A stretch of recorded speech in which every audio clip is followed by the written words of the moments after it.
ating mga engineers. There are automations, may mga sensors, meron tayong mga integrations with the system. So one thing for common is, lahat sila in one monitoring. Lahat sila interconnected.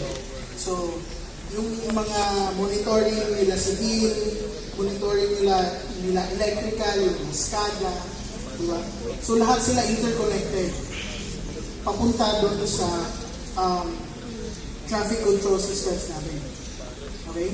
Now, my team is the one handling to make sure na lahat ng devices along expressway, the whole 8.9 kilometers are interconnected.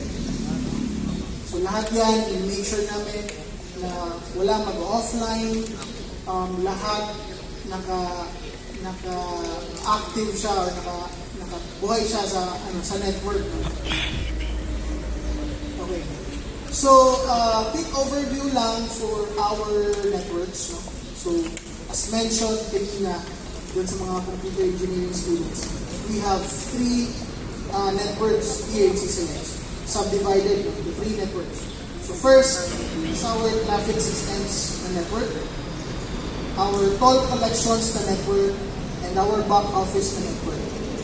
So sa back office, nandyan yung accounting, lahat ng ginagawa other than the operations sa front end.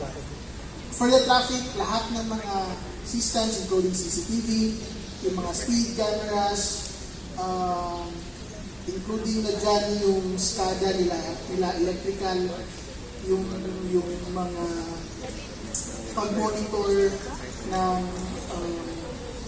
sa mga powerhouses natin, di ba? So nandiyan lahat yan sa traffic systems.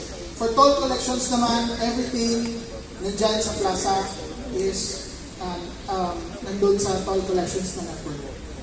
Okay. So this is the overview. I'm not sure if it's clear now. This is the overview of our network. Basically, we have two sites. Magkabila ang building. So, on each building, we have data centers. Now, a while ago, it was mentioned na CCLX cannot afford for downtime. Talagang downtime is a no-no for us. So that's why all our equipments, our networks, or all our devices are configured or set up namin is very redundant. For power, we have solar, we have our utility providers, and we even have generators then. Just to make sure na talaga, if ever mawala yung isa, sasalo, or wala pa rin siya, meron pa rin generator na sasalo. Same goes as well with our networks. For our networks, our devices, they are mirrored for the two sites. We have the primary site and secondary site. Lahat identical yan. So from servers, from the network devices, firewall switches, lahat identical yan. If ever may mangyari doon sa kabila, namatay yung isang firewall o isang device, kapalit dito sa secondary site natin. For example, si Horus, yung monitoring software natin for the traffic, it is running on a virtualized environment. So we have one in our primary site running, but meron siyang nakabang dito sa secondary site. If ever may mangyari sa isang site, automatic magta-transfer siya sa kabila without downtime. Di yan na-feel ng end user. Di yan na-feel yung traffic controller, yung traffic specialist na siyang yung nagmamonitor ng Horus. So, very seamless yung transfer ng systems natin to the point na parang wala lang. So, sa internet, ganun din, we have multiple ISPs for our internet. If mawala yung isa, nangyari, maputol, internal or ano ba yan, pinaka-backbone pa ba yan, for example, like PLDT, meron tayong backup na internet. So, hindi ma-hamper yung operations natin. Okay? So,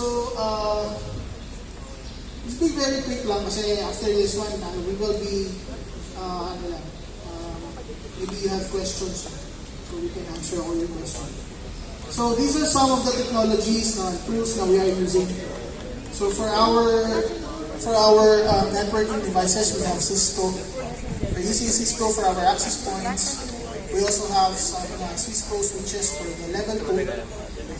But for the layer 3 networking devices namin, we're using Aruba, acquired by HP na din. So for the virtualization, we are using VMware. For our VxRail HCI. So hyper-converge na kami. So para siyang level up na virtualization na. So for the monitoring, you might, siguro may mga questions kayo, how do you monitor everything? Kasi sa dami ng mga devices, sa dami ng mga sensors na need nyo tutukan, paano nyo minomonitor? Now, we all know na one technology or one implementation, meron siyang sarili niya monitoring. For example, sa solar, meron siyang monitoring na si Cisco, meron din siya. For example, sa PCS, meron din. But what we did is, parang in-integrate namin yan into one monitoring. So, sa traffic systems, yan si Horus. So, siya yung monitor sa lahat. Now, for the networks, we're using SolarWinds to monitor all our devices. These have alerts, email alerts, even text is not really text alerts. For security also, we're using Trend Micro for our security endpoints, for our workstations, and for our servers as well. So, different lang yung level of security ni servers. That's why we're using different, parang endpoint pa rin siya, pero different flavor siya, Trend Micro. We also have, but also Trend Micro, email siya, email security naman siya. So, filter niya lahat yung email na papasok at palabas ng CCL.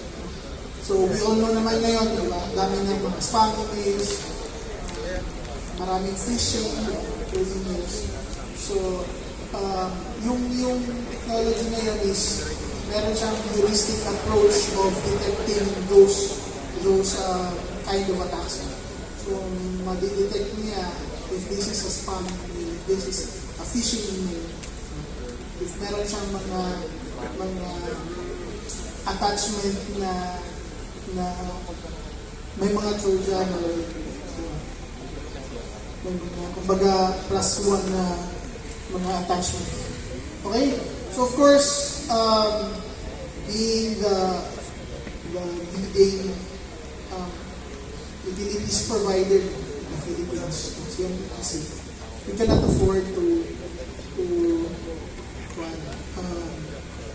halt our business for the public. Kasi nga naman, talagang need naman nila talaga expressway, especially doon sa Luzon. Kasi parang necessity na talaga.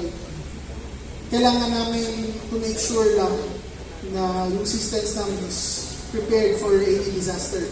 So, we're doing backups and we even have one department dedicated for organizational resiliency. So, they are the ones who are planning some disaster recovery, anong gagawin if ever lindol, may mga calamities, or even simple lang na matapit sa nasunog yung building na to, anong mangyayari, business ongoing pa ba, diba?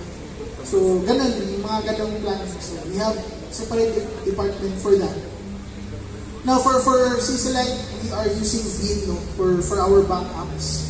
So, this is one of the leading backup tools na ginagamit in the enterprise level sa mga big companies. We have daily and monthly backups for all our systems. Para lang to make sure na if ever we have to roll back or kung ano nangyari, we we have to update in another data center, meron kami ma-restore.